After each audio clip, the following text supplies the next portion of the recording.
So we're going to build a ribs. Now I've got a shell, if you will, that I used in an earlier file. My grid has been positioned down so I have one unit with 5 units in between. So each one of these represents an eye.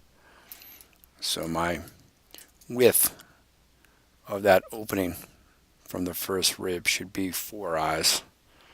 Um, the unit itself, or the rib cage itself, is 2 5-eyed cubes in width and roughly 1.5, 1 plus 2 eyes anterior to posterior. So it's definitely a narrower depth and a broader width.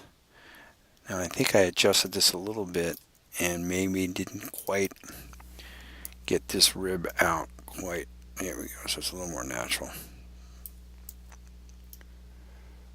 Okay, that seems a little more of the way things might work. All right. First thing I'm going to do is I'm going to grab. I've worked with 2 layers here. Um, that image is the lateral rib cage, and that's the lateral spinal column. So the first thing I did was I just used the spinal column.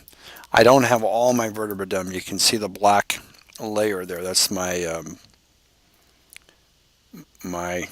4 vertebrae, T3 through T6, in a reference mode.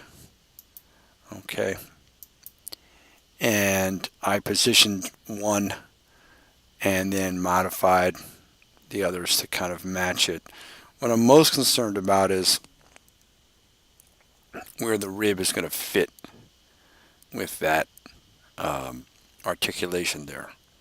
And again, where it's going to fit in the transverse process. So I need to work with those options to make sure I'm getting what I want. So I'm going to grab a typical rib, if you will, or location. I'm going to see how it looks. Now I also have imported, like, in addition to those vertebrae, I've also brought in my sternum. So what I really want to do is get this kind of typical, prototypical rib, if I can, that matches up with my vertebra and my sternum. So I'm going to lower that rib line so that it lines up with that transverse process there a little better. And I notice now the front of that. So these sternum, I'm going to hide my vertebra for a second. And there's that edge. I'm going to lower that so you can see where the edge now is going right between the 2 vertebrae. I can put them back there now with that edge still selected. And we can see then that it's out of view from the back, but you can see here from the side view now, the edge I'm controlling is getting the curve to meet exactly where I want the rib to articulate with the vertebra.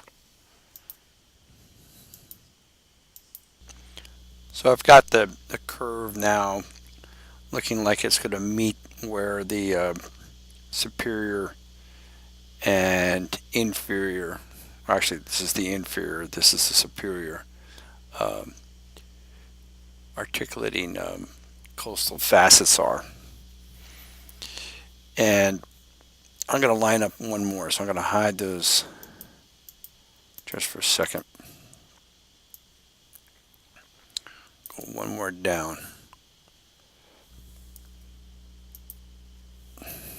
And move that one so it does the same thing. So it's in the middle there, and I want to make sure, I'm going to put them back in view, the vertebra down, and make sure that the transverse process is still